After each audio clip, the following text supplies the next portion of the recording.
I'm Anthony Githers. And I'm Greg Weiss. And we are the hosts of Case for Bass.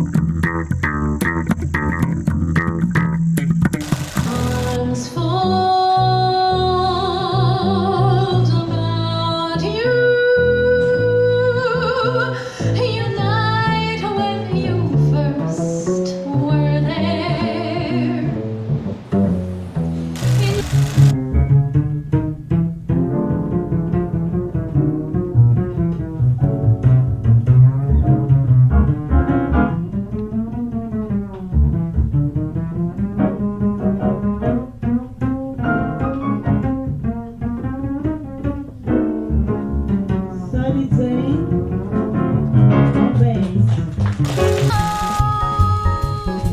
Nobody knows. Nobody knows.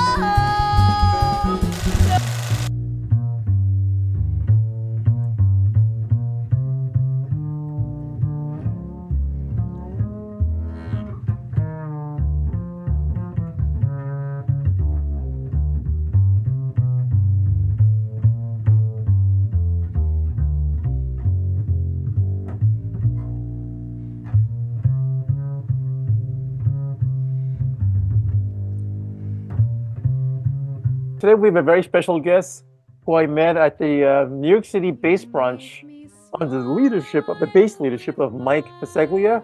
Today we have, how do you pronounce your name? Is it Saadi? Is it Saadi Zain? Perfect. Saadi Zain is it. Saadi Zain. Welcome to Saadi Zain. Welcome to the Case for Bass. Another fellow bass player.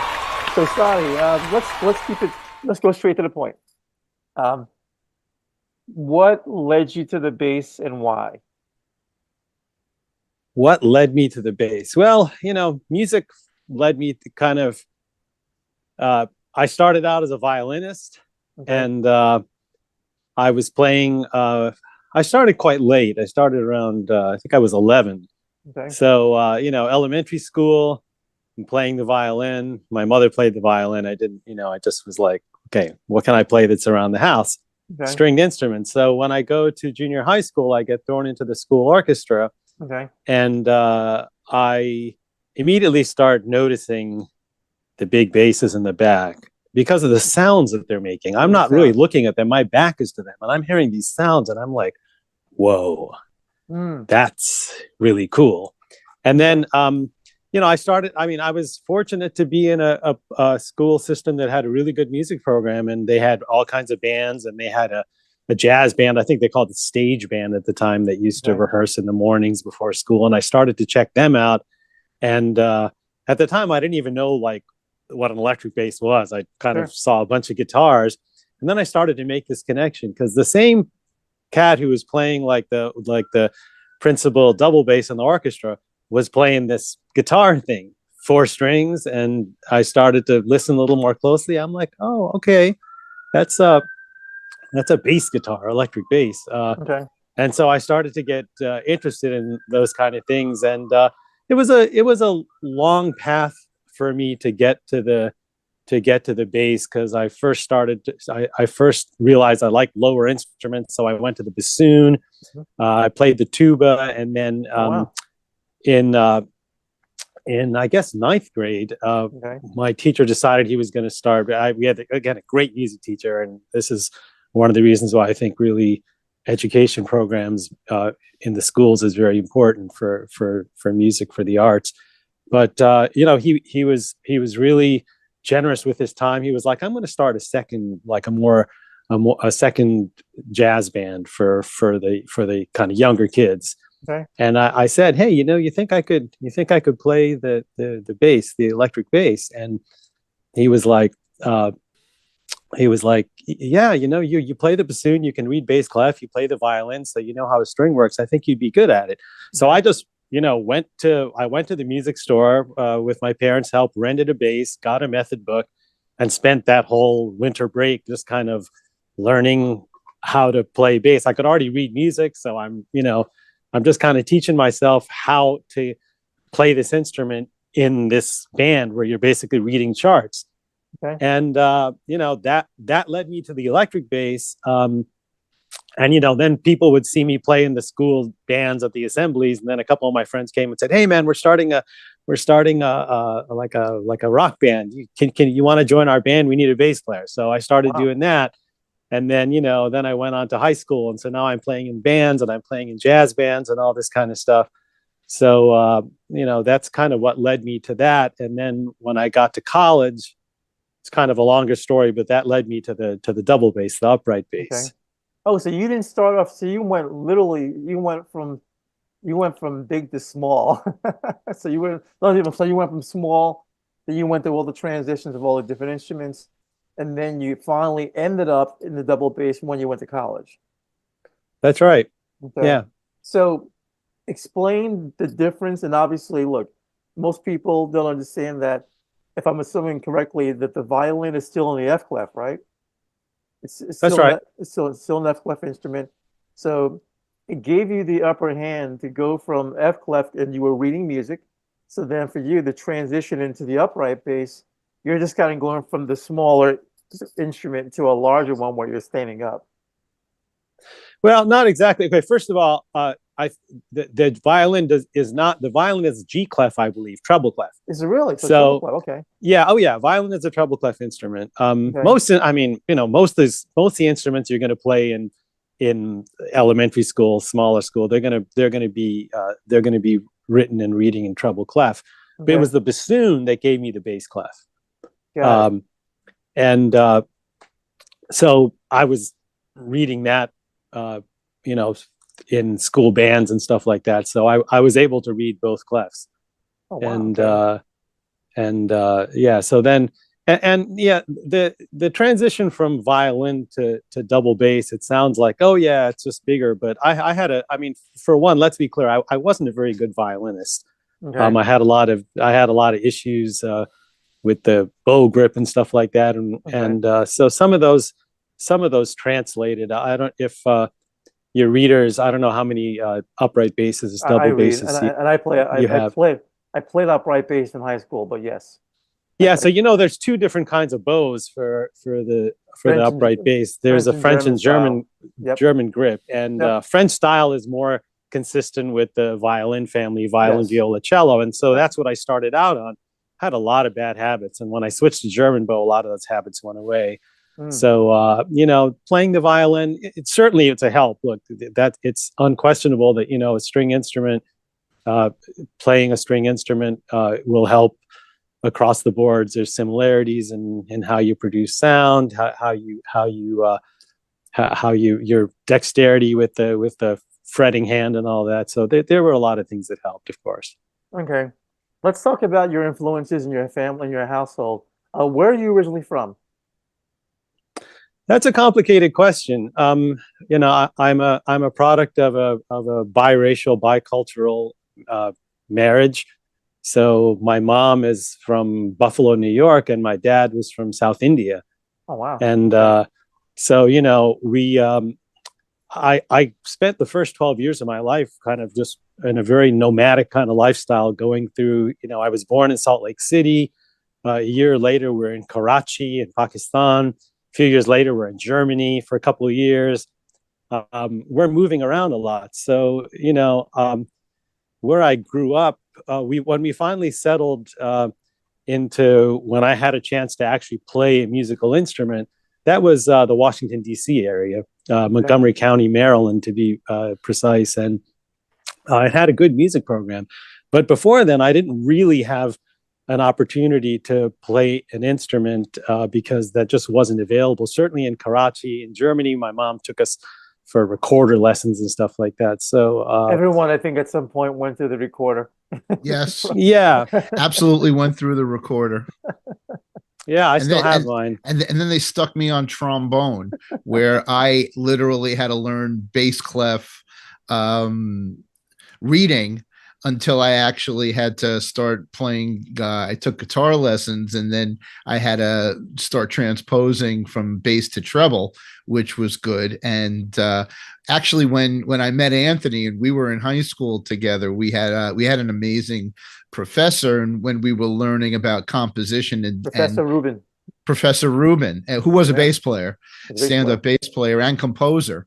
he introduced us to the the four forms of written music for composition that you eventually learn and not necessarily use, but you're aware and you can see, and you know as well as your eye can now direct you into the different ways of playing your different instruments. Yeah, exactly. Now, let me ask you a question. So, in reference to your musical upbringing, per se, um, and getting into the bass, who were your influences? So it was, it was progressive. The important thing I think to start with, since you asked me about my upbringing and where I grew up, is my parents were both scientists. So there was not, I didn't grow up like listening to music. Certainly none of the music well, my mom is a amateur violinist, but while we were traveling through all these countries and stuff, she didn't have an instrument with her. So she took me to concerts. She listened to classical music mostly. Okay. And I mean, outside of a couple of my parents liked Harry Belafonte, so we had a couple of Harry Belafonte records around the house. But otherwise, my dad had records in his native language, which was Telugu. Okay. So I didn't really grow up in a musical family at all. I mean, we had a phonograph and all that kind of stuff, but the radio. But it wasn't a thing in my house. Just like so much as far as music. So when I started playing in the school system, I was basically like listening to older kids. The bass players in the school there, who were they were already bass players when I was playing the violin, and I was kind of watching them, and wow, I connected with one of the gals. Her name was Stephanie Burrell. She was a bass player in high school, and I was like, yeah, you were like one of my earliest influences on the bass, because I would I'd go into the jazz band rehearsals, or I would be in orchestra and you'd be playing, and that's what I was absorbing. And then I started to get into one of the earliest people that I heard was Will Lee. Will Lee was like, we're not worthy.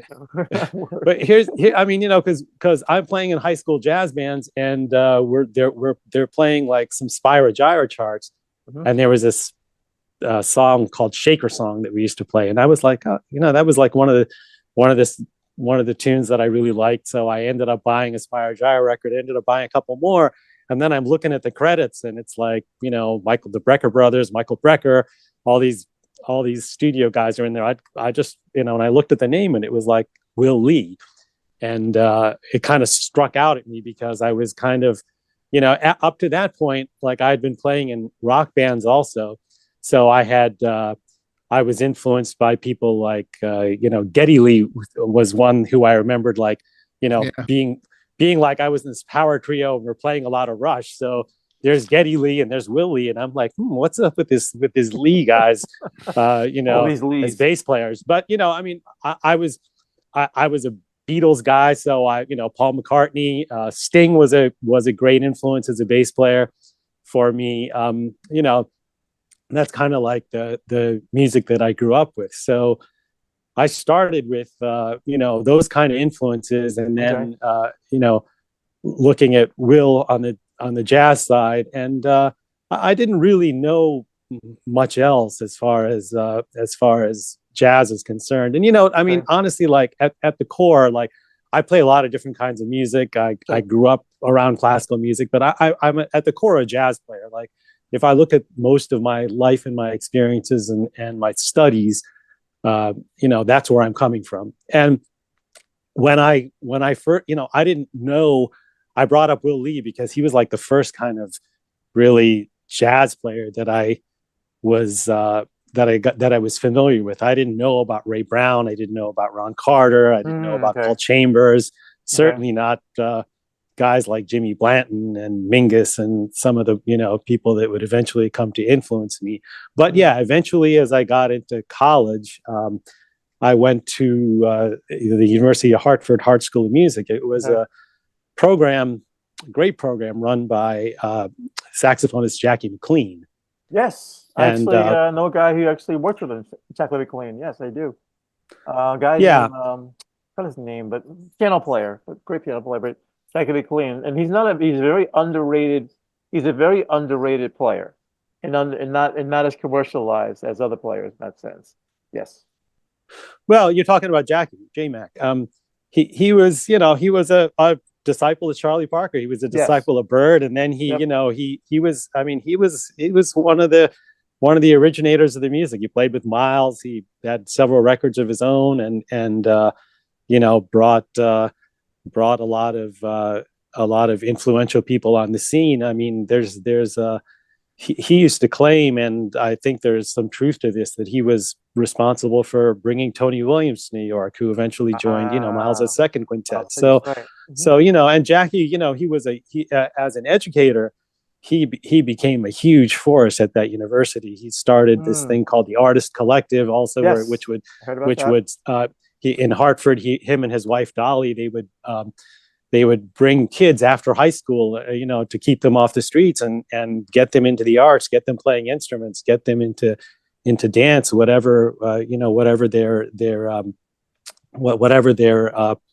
inclinations were. And he was able to provide them with exposure and education to the arts. It was a wonderful program, and he was a really influential guy in terms of, especially the program that he built. Really, that was the place that changed the trajectory of my life, not just musically, but the way I think, analytically, politically, everything. That experience in that program was transformational for me. Awesome. When did you, Anthony, go ahead, I'm can sorry, I go ahead. ask? Sure, go ahead. I'm going to ask a two-part question, Okay. and the first one is your training and reading and different instruments that eventually brought you to the bass.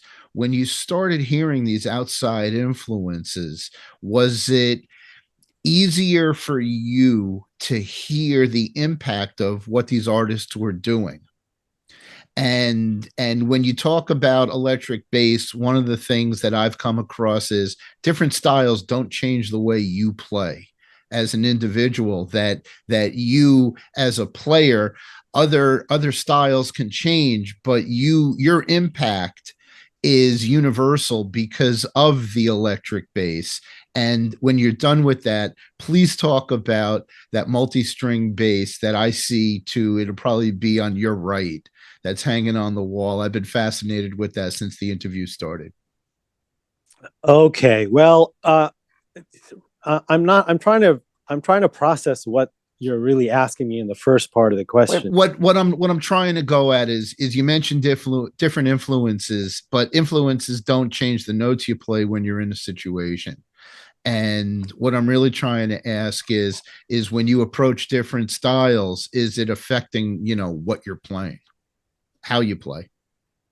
Well, I think how I play, how anybody plays, what choices they make. I mean, what choices are you making? What notes are you playing? What grooves are you playing? What emphasis? It's all a conglomeration of your influences. I mean, so I would disagree. Your influences absolutely do affect the choices you make and the notes you play. At least they do for me, and I can't imagine how they couldn't for anybody. I mean, it's like, I'm in any situation. It's like, what am I doing? What notes am I playing? I mean, I might have a chart in front of me that's dictating. I think I asked it the wrong way, because me being a Geddy Lee fan and more an Alex guitar fan, I can't play Rush licks in the music I play. No, but the facility that you the facility that you gained, and the approach that you like in transcribing Rush bass lines, for example, I gained a certain amount of facility and dexterity on the bass, and I also learned something about 100%.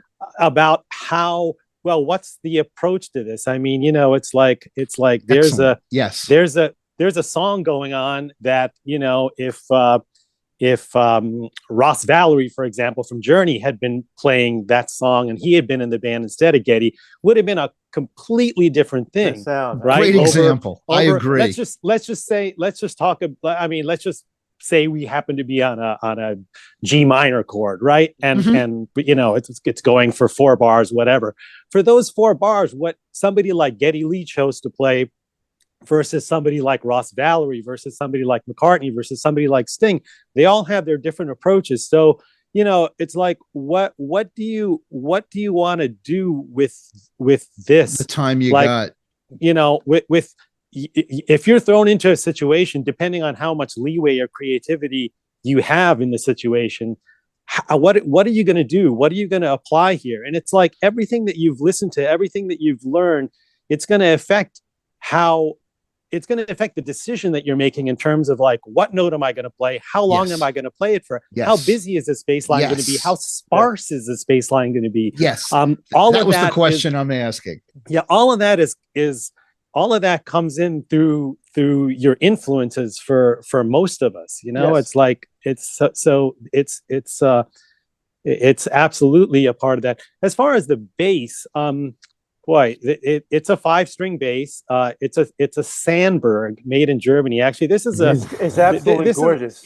We love it. This is I can't take my eyes off it. This is a custom made instrument that I had made for me about exactly a year ago. They finished it, and it's a fascinating instrument because it's these 2 oval pickups you have over here. Yep.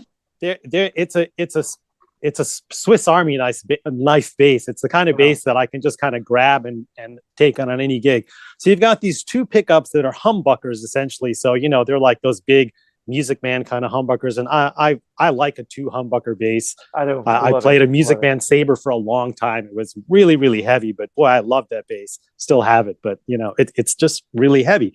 But what this bass can do is the front humbucker, I can switch to precision bass pickup configuration. So it splits the pickup like a P bass pickup. And it essentially, that will turn that humbucker into the P bass, while the rear one has a separate switch, the switch in the tiny switch in the middle, that will split the pickup to a front jazz coil or a back jazz coil, more like a 60s, 70s. So that allows me the possibilities of, it's a super versatile bass in the sense that it has, I can switch that front pick. So I can essentially have a precision bass, a rear jazz bass with just the rear pickup. I can have a PJ bass. I can have a front precision with a rear humbucker. I can have a front humbucker with a rear jazz. And none of it's a hybrid. You know, right. I can. They're all pure. You know, right. So it's an extremely versatile bass that way. It can run passive. It can run active with all those pickup configurations. And it's got an adjustable mid-range on it too. So the mid-range dial, it's not sweepable, which is my preference. Unfortunately, the pickup couldn't take it. So I've got 3 different mid-range switches where the center band of the mid-range frequency can change. So if I want the mid-range to if I want to booster cut the higher mid-range or booster cut the lower mid-range or keep it in the center, I have some of those adjustments too. So it's really, really versatile and oh my god! And these were designed. I'm sorry. String selection. I think what I've got on there right now are probably D'Addarios. Okay. Are you a long time D'Addario guy, or do you? No. That's just what I have right now. Honestly, the bass that the strings they came shipped with, which were Sandberg strings. The out of the box, the bass was buzzing a lot, and I took it to my luthier, and he was like, "I don't see anything wrong with the setup," because I thought, I looked at I thought maybe the neck needed a little bit more relief in it or something. He's like, "No, it's actually try changing the strings," and I was like, "Really? Come on, Evan, really?" You're right. And he really likes the D'Addarios. He's like, as he said, start with those because they're problem free. And so I put them on, and the buzzes went away. So I was like, okay, it's the strings. And I wrote to Sandberg and told them that they need to kind of, think about their quality control. And I mean, they're not really string makers, they're bass makers, but they have somebody who's making strings for them. And there's a quality control issue over there. So I haven't, I'm not hugely particular about strings. I tend to prefer round strings because I, again, find them to be a more versatile string. If I want to if I want to dull up a round wound string, I just have to roll off some treble. Sure. You know, here on the P bass, the same thing. I've basically got round wounds on the P bass, and if I just bring the tone knob down, I'll be able to get that kind of. And I'm sorry if I asked the question the wrong way. Oh, no. Oh, sure. But let's see. So what we were talking about the strings, right? Beautiful strings. The Dear Darius, because you mentioned that the when out of the box you were getting buzz with the stock strings.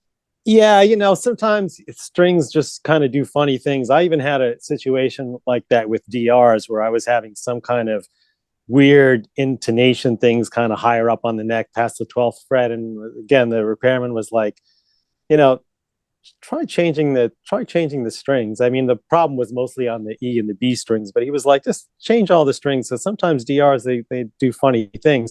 And sure enough, I changed them and they went away. And I like DR strings, and sometimes I use Dunlops.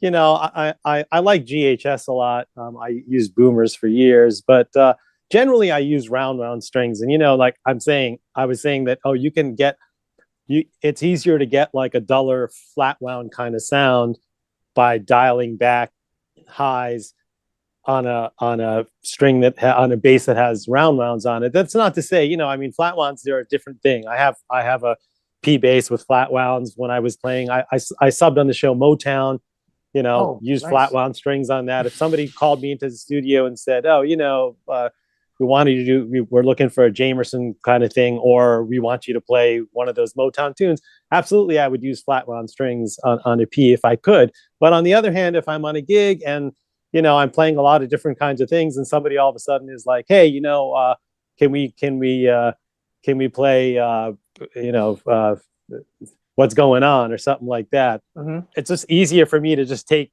a bass that has round wound strings on it, and dull up the sound a little bit, roll off some highs if that's even necessary in a live situation, and sure. You know, I can get more of a P bass sound. If I have that bass over there instead of that one over there, then I just, you know, pop the front pickup into P bass mode, roll it to the front pickup only, and do it. But, you know, realistically speaking, I probably wouldn't, you know, I'd probably maybe just dial back the sound a little bit and go for it. Okay. Let's talk about your gig. When you decided when you wanted to become a professional bass player or professional musician, when did you get your first gig? Are you asking when I got my first gig? Yeah. Uh-huh. And then when did you say to yourself, you know, something, I want to do this. I want to do this for the rest of my life. Like, when did you make that decision? And what was the process of getting there? That is a really interesting question, and it's a long one for me, again, because my parents were scientists. There was always this thing in my household, like, you can't be a musician. Like, that's not a viable career choice. In fact, I remember my dad was driving me to a concert, probably in junior high school still, maybe high school, and he said pretty much point blank that he didn't want any of his kids to end up being musicians. It was part of a lot larger conversation. Mm-hmm. But the point is, like, how are, you know, so there was always this thing hanging over my head that musician, it's not really something that I can do. Now, I was doing gigs all the way back in high school. Like when I had with some of my classmates from the jazz band, we formed a little quintet. So it was saxophone, trumpet, electric bass, drums, and guitar. The guitar and drum players were actually the guys also in my rock band. But we were out there. We were out there doing gigs. It started out, I think, somebody had a party. Maybe it was guitar player, saxophone player. One of his parents were having a party. They wanted us to play. We played. We're like, oh, this is pretty cool. Let's do some gigs. And we got a few kind of like maybe private party kind of gigs and those kind of things. So, you know, I was probably 16 at the time when I first started doing it. But then, did you get paid for it? Were they at the end, did they hand you money and say, hey, by the way, here, kid, here's $20 for your services? It was more than that probably, but yeah, we were, I think maybe the first party, no. And then once we were like, yeah, we can do this, then it kind of became like, all right, we're going to we're going to do this, we're going to do this for money. And people were like, hey, yeah, we want Was to that have like a band. weddings and catering halls and bigger events, like a couple hundred people at a family event, or it was just parties? Or I think they started out being parties of friends of our friends of somebody's family. I mean, there were That's cool. there were the saxophone player in our band, for example. His family was pretty wealthy, and some of his relatives were having a big party for his uncle or something like that. So we ended up, traveling down to like Solomon's Island, Maryland, and doing a party down there. And we were Nice. put up overnight at the house, and we were paid, and it was open bar, which we won't talk about because we were all underage. but yeah, stuff like that. So it was mostly private, mostly kind of private events that were referred through somebody. The trumpet player's mom was pretty connected also in terms of the PTA and those kind of things, and she was active with the music department. So she would say, oh, somebody needs a band for this, or somebody needs a band for that. There might have even been a couple of school events that we were hired to play for. I think like for my senior class, they had a dinner or something, and we were hired to play for that. So yeah, there were things like that were going on. But then I guess one of the things that was more kind of I needed to go to college, and my parents were academics. They were like, well, if your parents are you scientists, they're not letting you just go on the road and become a deadhead. Well, right. I couldn't just like, or a music major. Right. Even for me to, for example, go to like Berkeley School of Music or something, that was, I don't know if they would have stopped me, but it wouldn't have gone Settled well. Like, exactly. Well, that's a good way to put it. It wouldn't have settled well. So I had to be like, and I ended up going to like University of Hartford Hart School of Music, because they had this program where I was able to, they had an acoustics program where I was able to be a music major and an engineering major at the same time, and There study you some, go. and that, that's kind of how I got around it. So, I was like a dual career person. I was struggling with this whole thing. Like, can I be a musician as a career? And I understood, like, my dad, it's not like he hated music or anything, but he didn't want his kids to be miserable. And in my parents' eyes, it wasn't something that he didn't think we'd be happy if we were just musicians, because we wouldn't be able to make a living, essentially. So when I got out, so I'm in college, I get this dual degree in music and engineering. I'm going on these interviews with these really boring companies. Like, I remember this one that about making circuit breakers, and I'm just thinking, God, shoot me. I can't do this for the rest of my life. I mean, I can't even do this for 1 year of my life. So I took a job on a cruise ship. I took a job on a cruise ship orchestra, and I went and worked on the ship. And, I think my dad thought it was kind of cool. Like, now I was done with college. I of course I was doing some gigs here and there in college, but now, like, I had left college, I had left my parents' house to some extent, and I was out there on the ship, and I was playing, every day and making money. So that was kind of interesting. And then I kind of, and I had this role model. Like, my bass teacher in high school was a guy who played, like, you guys still there? Yeah. Yep.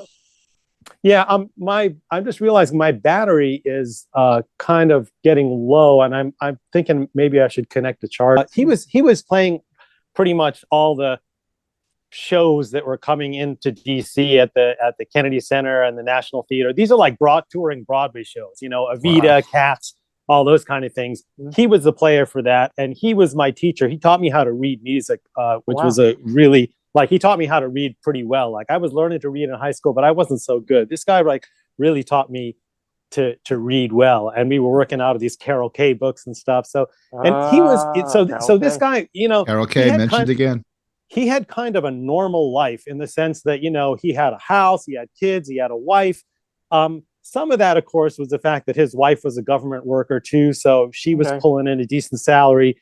So there was that, but he had he was a role model in the sense that it was like, hey, you can do this and make music as a career, because he was doing it. And so it was one of these things where I was like, you know what, I was never really willing to give up on the fact that I could maybe have a career in music. But there's again this family thing, the parents thing. It's heavy. Also, my dad's Indian. In South Asian cultures, like there's a lot of that. I grew up with a lot of South Asians, and doctors, engineers.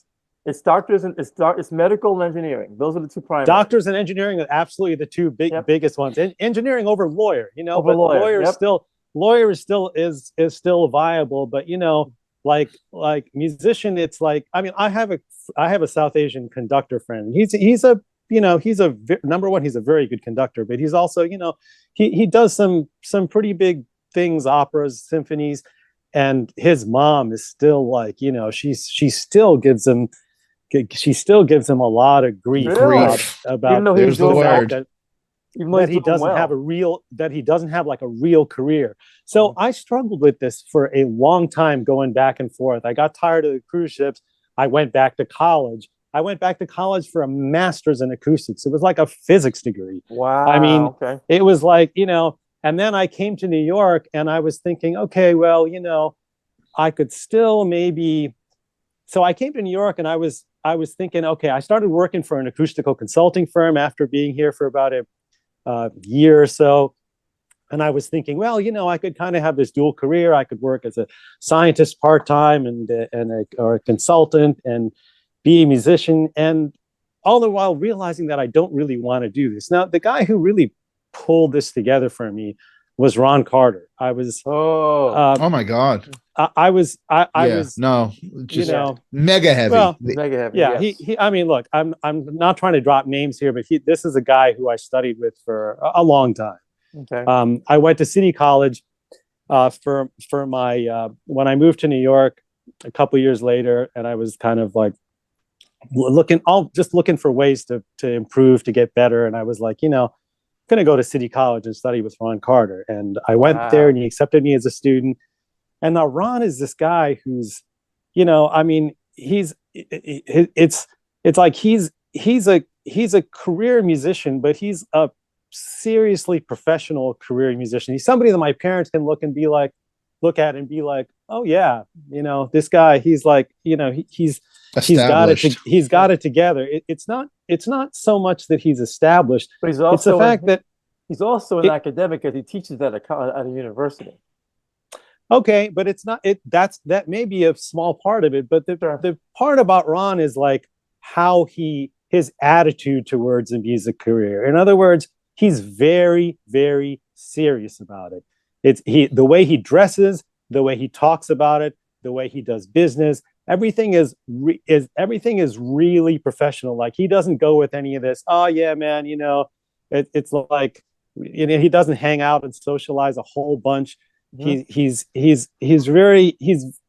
really down. He really gets down to business, and like it's a science, like it's academic.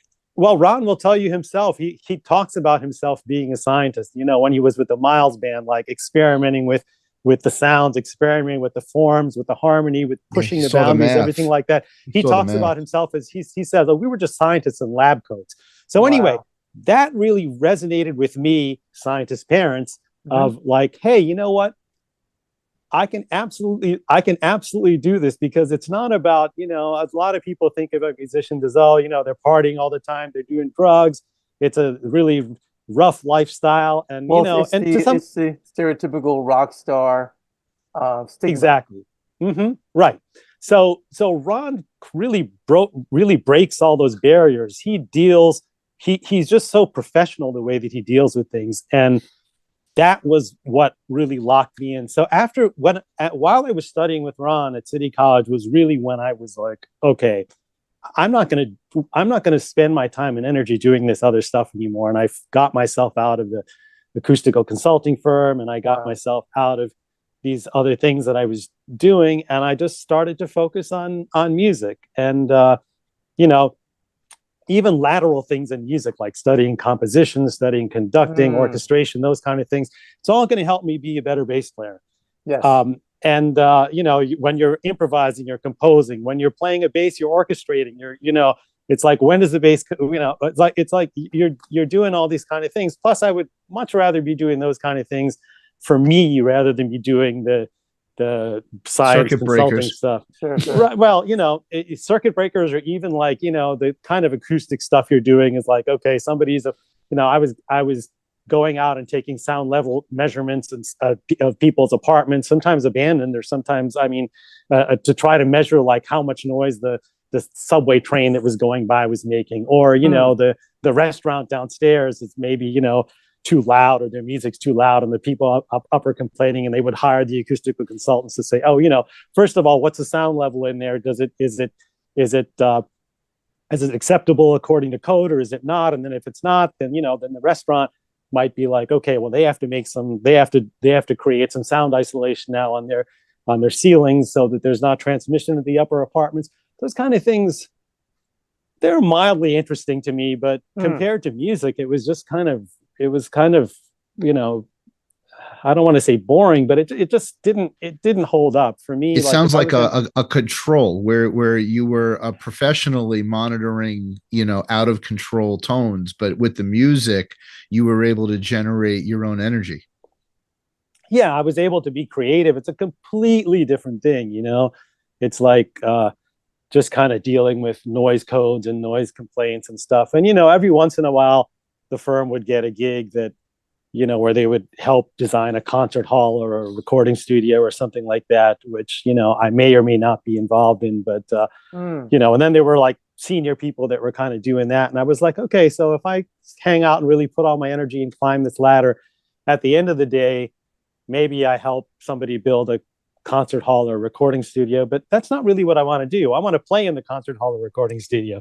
That's exactly. That's what I want to do. So then I was kind of like, okay, let's just, you know, let's transition out of this. And so it was this long process through high school of me saying, you know, kind of putting a foot in the water, putting a leg in the water, being like, can I do this? And then finally, and again, like, I have to really credit Ron Carter for being the guy to really kind of put the period at the end of the sentence and be like, yeah, you can do this. You can do this and be as professional as you want to. You don't have to be like, you know, it doesn't have to be like the kind of rock star or even like, you know, a lot of jazz musicians, a lot of Ron's colleagues have had really rough lives and didn't make it anywhere near the age. I mean, he's 85 now, going to be 86. So, you know, I mean, it's he's managed himself and his life and his music and his career in a way that's, you know, largely also responsible for his health and his longevity. Yes. And so, you know, that's all a part of it. Yep. Well, let me ask you this. Wow. So you mentioned Ron Carter, you mentioned the whole idea of the career of him, of you sticking the period at the very end. So where are you now as far as your day-to-day gigs? Like, what are you doing? Like, do you find that more of your gigs involve sight reading? Do you find more of it just learning the songs of the artists as a bass player? So like, what are you doing at this point? I would say sight reading, not so much. I mean, reading, yes, but I rarely get thrown into, well, I mean, I don't know. That's not true. I did a studio recording a couple months ago where, you know, these charts are, I guess I've just been doing it so long that to me, like, sight reading is just, it's just one of the, it's a kind of an automatic skill for me now. Sure, I just look at something and I'm like, no, something could be really hard, but I know, okay, like I can run this out. But a lot of the reading ends up being that you're just reading chord charts or lead sheets, you know, and then you come up with something that works. And with the drums and the passing notes and the connection, and you're the bouncing ball. Well, I mean, yeah, we're all kind of bouncing balls, but it's not, with the form and the chord changes and everything like that, it's pretty especially in a recording studio, the walls are pretty confined in terms of the space that you have to bounce around in. It's pretty, you know, the structure's there, the harmony's there. So it's kind of, you know, there's not really that much leeway. Everybody has a little bit of leeway to do their own thing, and more or less depending on what it is. But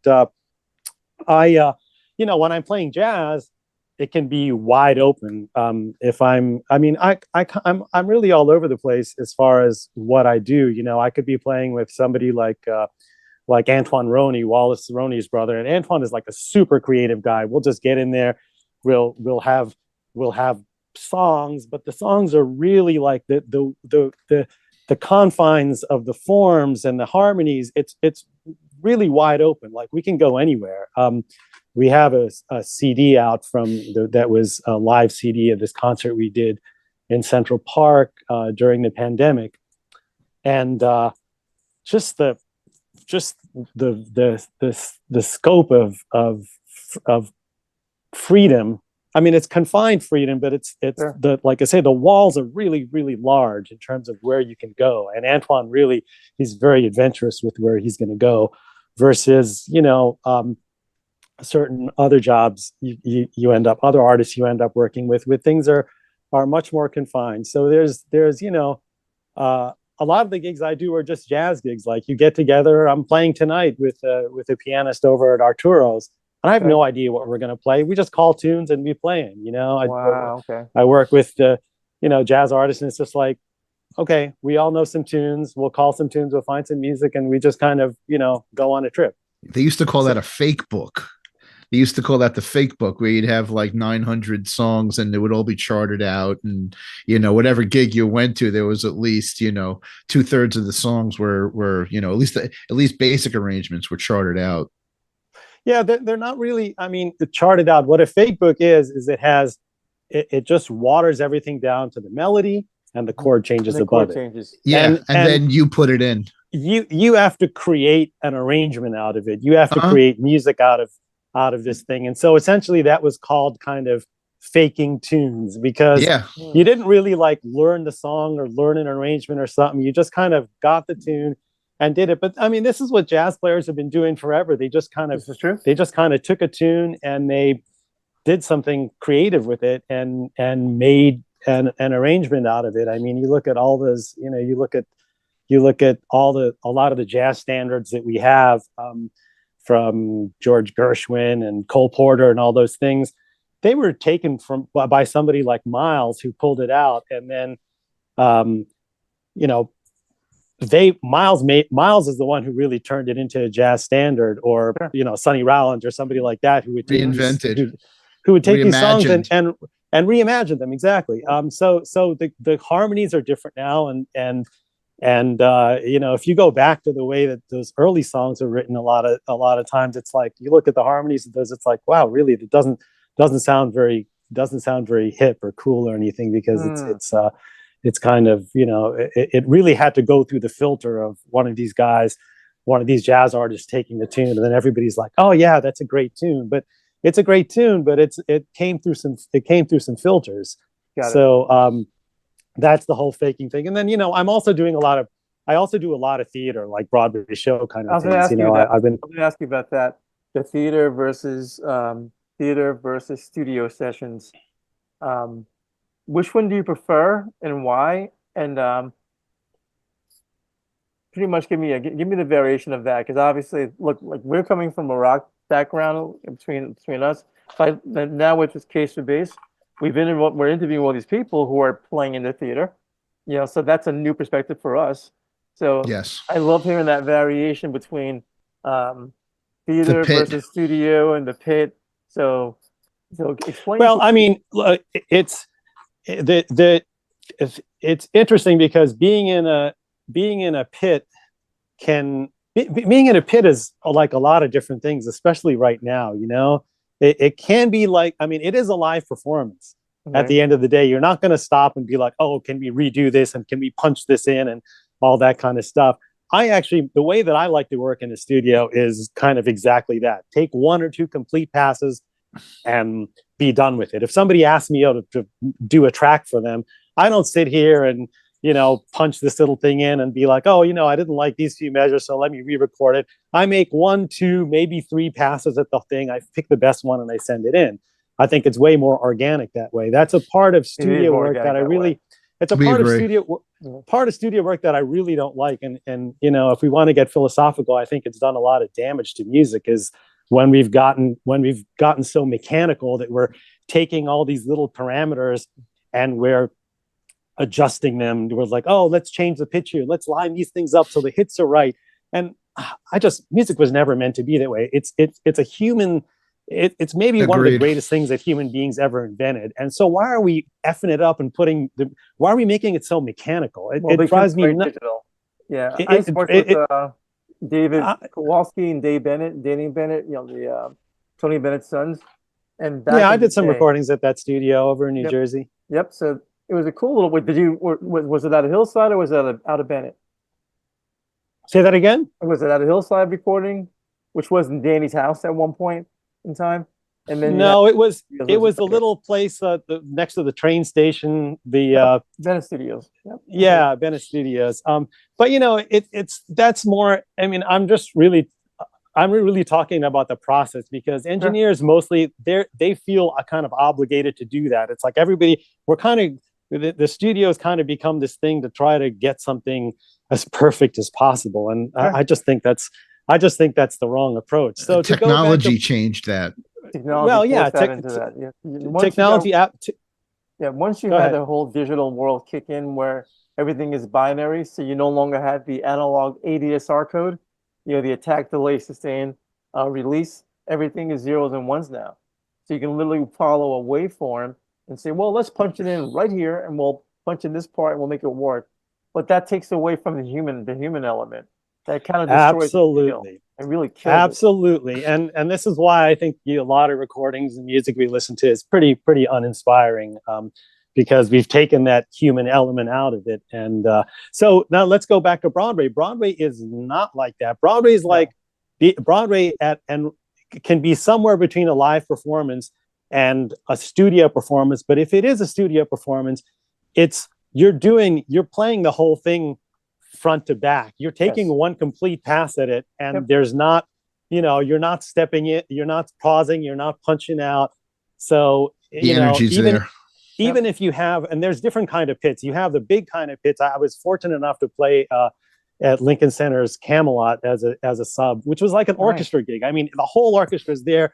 First of all, it's big. Second of, 2 basses even. And then you're all sitting there in a pit together. It's like an orchestra job. And you're just, there's a conductor there and you're just playing. Then you have the pits like Lion King. I've been playing there for a long time now. And, you've got the headphones on. You're looking at the conductor on a video screen. And you've got, the drummers even they're next to you, but in a different room. They're like in their own booth. The brass players are in a completely different room and on another level. Some shows, Wicked is like this now. The drums are like on another floor, and you're listening to everything. Is that because of bleed? Is that because of the bleed of the instruments, and they're trying to keep it? That's part of it, but there's also spatial issues. It's like, okay, so for a while the drums used to be next to us, but the harp was in the other room, and then they thought, okay, well, let's move the drums out and bring the harp into the same room because there'll be less bleed. So yeah, there's multiple factors, but That's crazy. I mean, one of the factors is just that there's not enough space in the pits to put everything in there. So you've got to move other things out, and then it becomes a matter of, okay, what's easiest to control sound wise, all this other kind of stuff. But now you've got the bass and drummers separated, not by just, but then it becomes more of a studio gig. Is my point. You're listening on headphones. You can dial in and control everything, which is its own issue, because now you're what volume do you want to listen? Now you have to subjectively mix. Yep. You've got to do your own mixing, which is good and bad in a way. It's like I would just rather be in a room with instruments where everybody kind of has a sensitivity to how loud they need to play. Everybody balances. When you have a bunch of good musicians in a room together, man, it's magic. It's like, everybody everybody intuitively knows how loud to play, how to phrase, and you just you move together like this flock of birds. It's something that just fascinates me. But intuitively, everybody does this. So, if you're in that kind of a Broadway pit situation where you've got the mixing and the headphones, then it becomes much more like a studio situation, except there's not the stopping and the starting. So there's still this organic part of it. So, I really like that. And awesome. it's a lot of fun. And, again, you're reading, but you're not really, I mean, especially as a sub, you get Flowing. you get all this time to bring the book and learn the book and stuff. So it's keeping, you're reading in the sense that it's keeping you on track with where you are in the show, where you are in the music. But you've spent so much time with these charts at home, usually. It's second nature at that point. Sure. Yeah, exactly. You've worked all that kind of stuff out. So it's not like, you have to be a great reader necessarily to, it's not like you're sight reading, like you're going into studio, you're seeing these charts for the first time.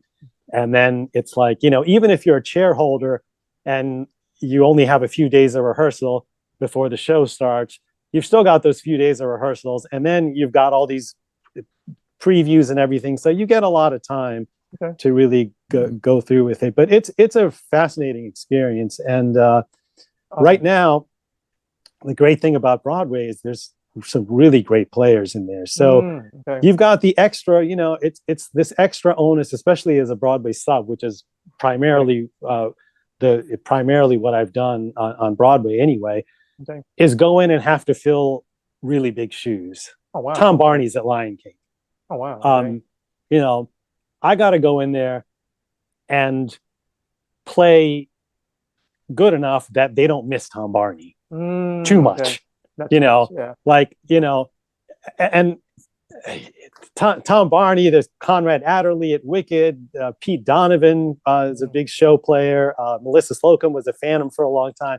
These are really, so you've got to come in and be able to play well enough that these really seasoned, experienced players aren't missed. And the experience of doing that and what you have to go through and what you have to focus on in order to fill those shoes is a really great experience, musically speaking. We're coming towards the end of our free time. So what do you prefer to play, electric or upright? And also, I want you to answer that question. What would you tell anyone who's an aspiring musician, whether they should stay away from this field or whether the they piece should of advice? Okay, two things. First of all, acoustic or upright versus electric is completely, I have no preference whatsoever. It's the right tool for the job. I mean, you're not going to try to hammer a nail with a screwdriver, right? You need a hammer. Yeah. So if I'm on an orchestra gig, I don't want these instruments. They're absolutely not going to sound right. If I'm playing a symphony orchestra gig, if I'm playing a straight ahead jazz gig, I need that upright bass in my hands. Sure. If I'm playing a R&B gig, a funk gig, a pop gig, I absolutely want these instruments instead of the upright bass. So it's really just, I want to do the best that I can for the music. That's what we all want to do. So I want to have the best tool there for the job. And so, like we said at the beginning, I think before the tape was rolling, these are all tools, so what tool am I going to have? Now, I love a really versatile instrument like this purple one, but there's only so much that its versatility can do. I'm not going to play an orchestra job. I'm not going to play a straight ahead jazz gig with that kind of instrument. So I love both instruments equally. I've been playing them both for a long time now. I'm equally comfortable on them. So to me, it absolutely doesn't matter. Okay. It's more about the space I'm in, the kind of music I'm playing. There's certain gigs where I could play one or the other, and then it's a matter of, okay, is there enough room for the upright? Is there, is the sound of the electric going to be preferable, whatnot? I go through all these choices to try to find the best instrument. Okay. Boy, what do you tell up and coming players? It's difficult. I was just listening to somebody else. Musicians always get asked this, and he said something really interesting to me and really astute. He was a guitar player from Nashville or something. He says, be really careful of whom you take advice from, because the way the music business is going right now, That's awesome. everything becomes obsolete in a couple of years. That's So, you fantastic. know, I've been in this business for you know, I should say, I like to say art form. I mean, it is a business, but, you know, I've been, as far as the art form of it, I've been dealing with music and passionate about music, and music has really been my life for a long time. But, you know, and everybody takes a different path. So you have to find, you kind of have to find your own path into this. But I think what you have to do, whether you decide, look, playing music for a living is difficult, but it's also a wonderful life, but it's difficult. You know, you have to be ready for your ego to completely get obliterated, destroyed, and then you have to be able to pick yourself up and get creative. Get back into Here's the other thing about the interview. Like he mentioned that he talked to like a record producer or a concert producer or something about like the most important skill that you need as a musician, and it was joy. Joy, not how fast can you play, how educated are you, how much. It's like, if you're going to go into this business, you have to really love this thing.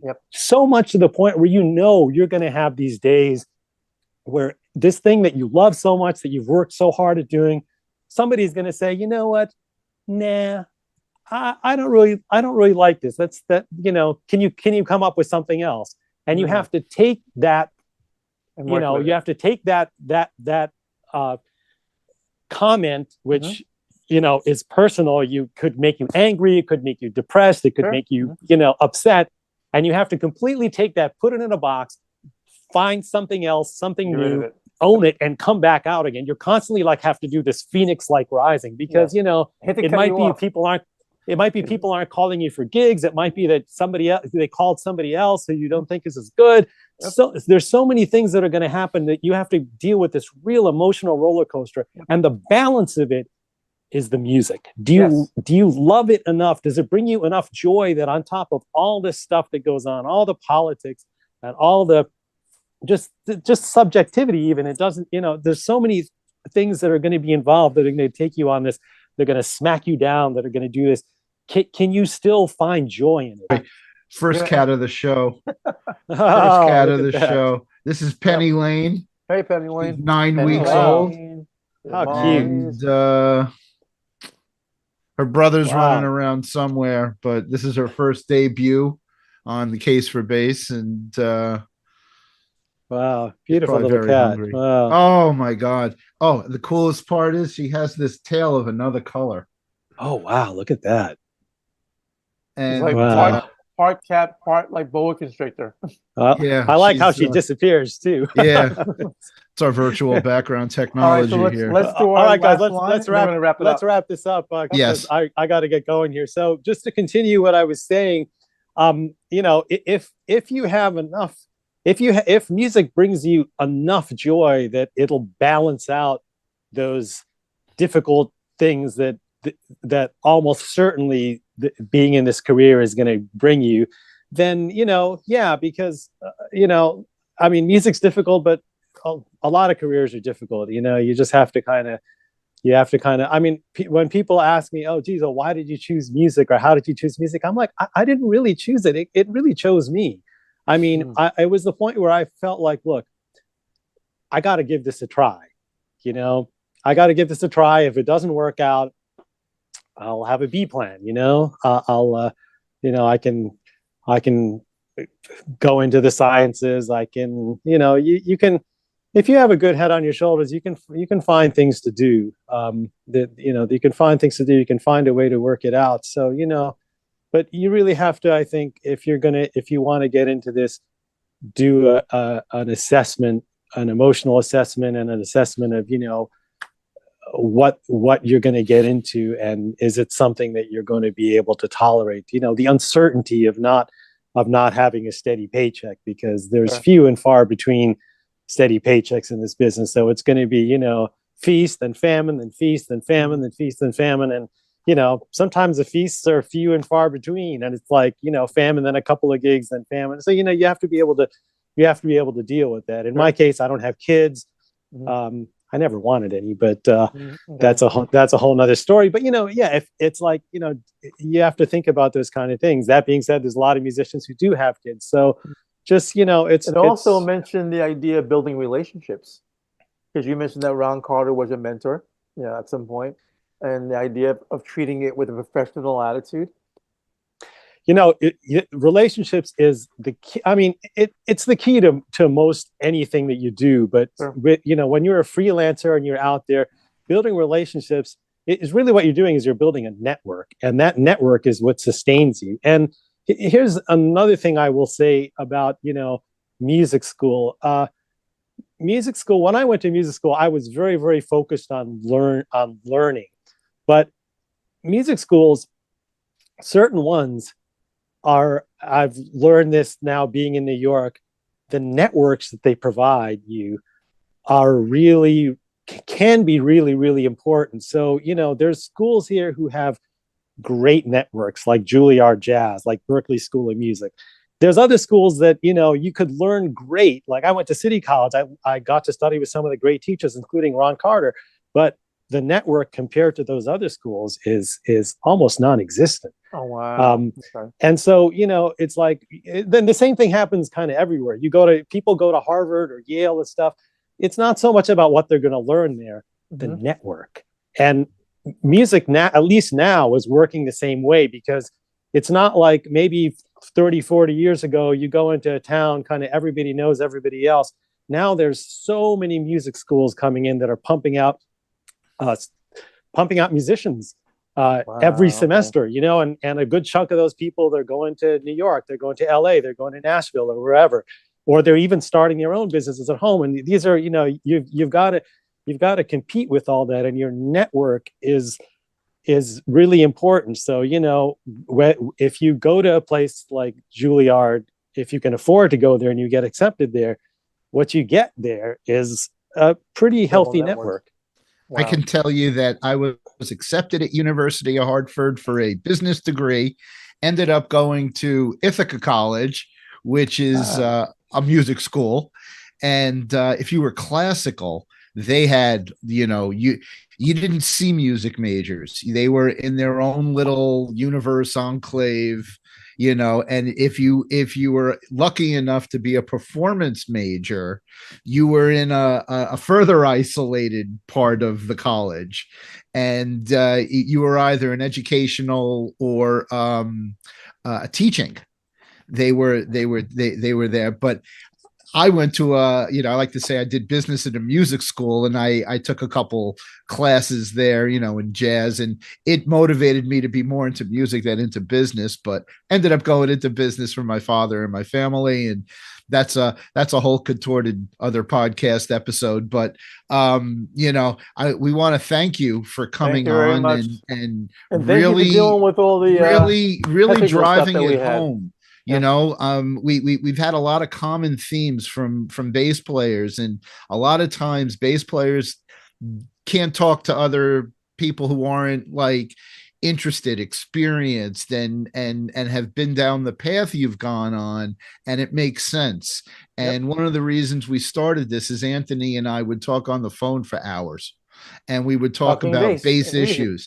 And just like we're talking here, we decided to expand it and really get the firsthand experiences from the people out there doing it. And we can't thank you enough for sharing, your knowledge, your experience, people you've worked with.